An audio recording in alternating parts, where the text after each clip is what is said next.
नमस्कार दोस्तों।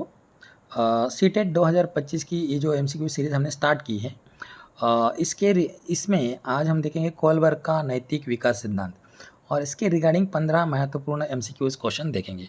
देखिए दोस्तों, मैं आपको एक बात बताना चाहूँगा कि आप जो भी स्टडी कर रहे हैं ना, आप एक बार सिलेबस देख लीजिए। सिलेबस के अकॉर्डिंग ही आपका स्टडी चल रहा है, ठीक है? अगर आप सिलेबस के बियॉन्ड स्टडी करेंगे तो बात नहीं बनेगी। जो सिलेबस में दिया है, ठीक है ना, जो सिलेबस में दिया है अगर वही पढ़ेंगे और उसी के ऊपर जो क्वेश्चन बनाए जा रहे हैं उसी को आप अच्छे से पढ़ेंगे तो आपको दूसरा कुछ देखने की ज़रूरत नहीं है। सिलेबस में जो दिया है अभी, जैसे कि पहले हमने पढ़ा, दो थीरीज़ पढ़ी है। इसके पहले वाइगोत्स्की जी की और उससे पहले एक थ्योरी पढ़ी है हमने। तो ये जो थ्योरी है, जो लर्निंग थेरीज़ है, ये बहुत इंपॉर्टेंट है और इसी के ऊपर जो क्वेश्चन है वो बहुत सारे बेस्ड होते हैं। सो आप ये जो थेरीज़ है वो थेरीज़ अगर आपने पढ़ी है तो अच्छी बात है, अगर नहीं पढ़ी है तो ये शॉर्टकट वे है जिससे आपको जल्दी जल्दी जो क्वेश्चन आंसर्स है उसके माध्यम से हम जो थेरी है वो समझ लेते हैं, ठीक है। तो ये बहुत ही इंपॉर्टेंट क्वेश्चन है। देखिए आज के सीटेट 2025 के रिगार्डिंग कोहलबर्ग का सिद्धांत जो है उसके रिगार्डिंग, और कोहलबर्ग ने जो सिद्धांत दिया था वो मॉरल डेवलपमेंट के ऊपर दिया था। मॉरल नैतिक विकास मतलब अच्छा बुरा सही गलत, इन चीज़ों के बारे में कोहलबर्ग ने सिद्धांत दिया था, ठीक है। तो देखिए कोहलबर्ग का सिद्धांत किस विकास से संबंधित है, ठीक है। फर्स्ट क्वेश्चन क्या है, किस विकास से? अभी मैंने बताया कोहलबर्ग का जो सिद्धांत है वो संज्ञानात्मक विकास, सामाजिक विकास, नैतिक विकास और शारीरिक विकास किससे संबंधित है? अभी बताएं, नैतिक विकास से संबंधित है, ठीक है।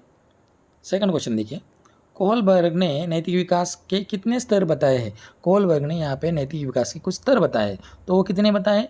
2, 3, 4, 6। ऐसा सीधा सीधा क्वेश्चन कभी कभी एग्जाम में पूछा जाता है, तो इसका आंसर है सही बी ऑप्शन 3, ठीक है। नेक्स्ट क्वेश्चन, कोहलबर्ग के अनुसार कुल कितने चरण होते हैं? चरण कितने होते हैं? कुल स्टेजेस कितनी होती है डेवलपमेंट की? तो इन्होंने बताए, ऑप्शन दिए 4, 5, 6 और 7। तो इसका सही ऑप्शन हो जाएगा सी, ऑप्शन नंबर सी 6, ठीक है। क्वेश्चन नंबर 4 देखिए, कोहलबर्ग के नैतिक विकास का पहला स्तर कहलाता है। तो कोहलबर्ग ने जो 6 स्तर दिए हैं उसमें से पहला स्तर कौन सा है? देखिए, उत्तर संवैधानिक, पूर्व संवैधानिक, प्री कन्वेंशनल, संवैधानिक, कन्वेंशनल, सामाजिक, संवैधानिक। तो उसका सही आंसर है बी, पूर्व संवैधानिक, प्री कन्वेंशनल, ये उसका सही आंसर है, ठीक है। नेक्स्ट क्वेश्चन देखिए, पूर्व संवैधानिक स्तर पर बच्चा किस आधार पर सही गलत तय करता है? पूर्व संवैधानिक स्तर पर बच्चा किस आधार पर सही गलत तय करता है? तो देखिए, पूर्व संवैधानिक स्तर पर दंड और पुरस्कार, सामाजिक नियम, आत्मनियंत्रण, नैतिक मूल्यों। तो जो पूर्व संवैधानिक स्तर होता है इसमें बच्चा दंड और पुरस्कार से ही वो क्या होता है, सही गलत तय कर पाता है। जैसे कि बच्चे को अगर किसी चीज़ के बारे में बताया जाए कि किसी को गाली नहीं देना है, तो ये क्या है, और बच्चा कभी अगर गाली दे रहा है किसी को, अगर उसको हम पनिश करेंगे, थोड़ा डांटेंगे, तो उसको पता चलेगा कि नहीं भाई गाली नहीं देना है। अगर उसने कुछ अच्छा काम किया, कुछ सही काम किया, तो उसके लिए हम उसको अगर अच्छा अच्छा बोलेंगे तो वो बच्चा वही चीज़ रिपीट करेगा, सही चीज़ वो रिपीट करेगा और गलत चीज़ को वो नहीं करेगा, ठीक है। यही इससे यही समझना है हमें, ठीक है। नेक्स्ट, संवैधानिक स्तर पर बच्चा किसे प्राथमिकता देता है? कन्वेंशनल स्टेज पर बच्चा किसे प्राथमिकता देता है? अपनी इच्छा, नियम और सामाजिक अपेक्षाएं, केवल परिवार, व्यक्तिगत लाभ। तो इसमें जो बच्चा है नियम और सामाजिक अपेक्षाओं को क्या करता है, प्रथम प्राथमिकता देता है, ठीक है। नेक्स्ट, उत्तर संवैधानिक स्तर की पहचान क्या है?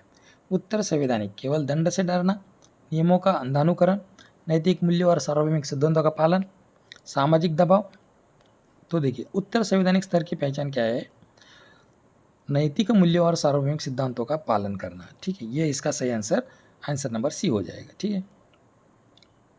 डी, क्वेश्चन नंबर 8, कोहलबर्ग का सिद्धांत किस मनोवैज्ञानिक के कार्यों से प्रभावित है? देखिए, जीन पियाजे की हमने थ्योरी देखी थी, उसने भी उन्होंने क्या दी थी, स्टेजेस दी थी। कितनी स्टेज दी थी? 4 स्टेजेस दी थी, ठीक है ना। और इसने भी कितनी स्टेज दिए है?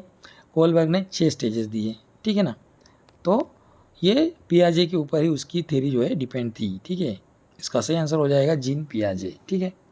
नेक्स्ट क्वेश्चन, क्वेश्चन नंबर 9, पूर्व संवैधानिक स्तर का पहला चरण है, क्या है?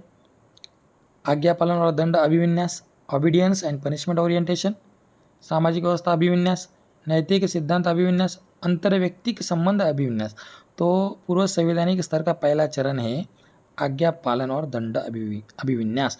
इसमें आज्ञा पालन करना पड़ता है या तो इसमें बच्चों को कभी कभी दंड भी दिया जाता है, ठीक है, सीखने के लिए।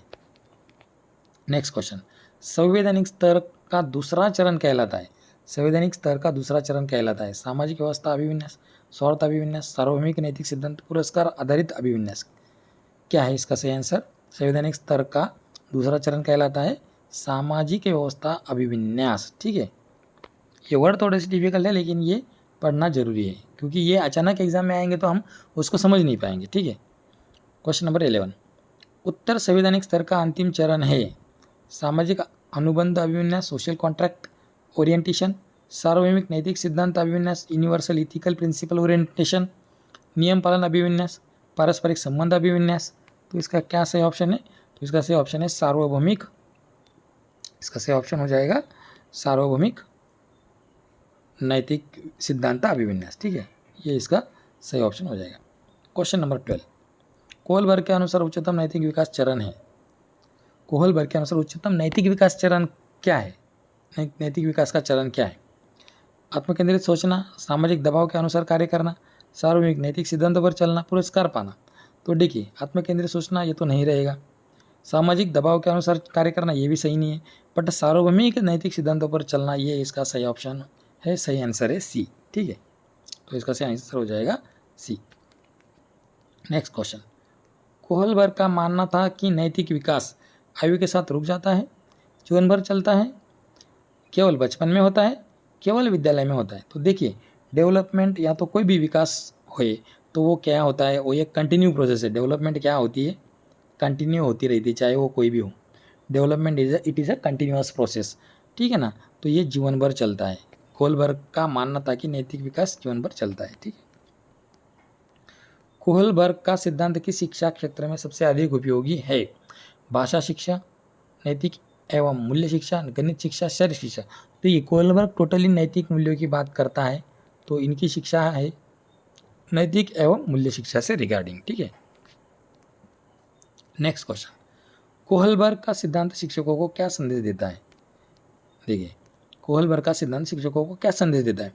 केवल अनुशासन पर बल दे, बच्चों को दंडित करे, बच्चों में नैतिक चिंतन और मूल्यबोध विकसित करे, केवल पाठ्यक्रम पूरा करे। तो इसका सही आंसर हो जाएगा बच्चों में नैतिक चिंतन और मूल्यबोध विकसित करे, क्योंकि टीचर का काम ही है कि बच्चों के अंदर अच्छी चीज़ों को इनकलकेट करें, ठीक है। तो ये सारी चीज़ें जो है, ये सारे जो क्वेश्चन है, जो कोहलबर्ग का जो मॉरल लर्निंग रिगार्डिंग जो सिद्धांत है नैतिक मूल्यों के रिगार्डिंग, उसके रिगार्डिंग ये 15 क्वेश्चन थे और अभी आज हमने वो कंप्लीट कर दिए। जाते जाते एक कोट देखिए बच्चों, स्टूडेंट, ड्रीम कम्स ट्रू। देखिए, हमारे सपने जो है वो सच होते हैं, जस्ट चेस इट। उसको क्या करना है, हमें चेस करना है, नेवर गिव अप, और कभी उसको छोड़ना नहीं है। जो हमने सपना देखा है ना, कुछ बनना है, कुछ बनना है, कुछ करना है, उस हिसाब से करिए, उस कॉन्फिडेंस से करिए, ऐसे करिए कि उस चीज़ को कभी जैसे कि हमें मिलेगी ही नहीं, ऐसे करेंगे। तो उसके पीछे पड़ना है, उस चीज़ को पकड़ना है, उस चीज़ को पाना है हमें। तो उसके लिए दिन रात करके मेहनत करना है और हमें वो ड्रीम जो हमने देखा है, वो सपना जो देखा है, कोई भी कॉम्पिटिटिव एग्ज़ाम को क्रैक करना, वो हम कर सकते हैं। लेकिन हमें हमारे ड्रीम्स को चेस करते रहना है, काम करते रहना है, हार्ड वर्क कर देना है, ठीक है। धन्यवाद। और ये वीडियो कैसे लगा इसके लिए आप मुझे कमेंट करके बताइए, और इसमें कुछ सुधार चाहिए वो भी बताइए, और अपने दोस्तों के साथ इस वीडियो को, इस इंफॉर्मेशन को ज़्यादा से ज़्यादा शेयर करिए, ठीक है ना। और हमारे चैनल को सब्सक्राइब करिए। धन्यवाद, थैंक यू, जय हिंद।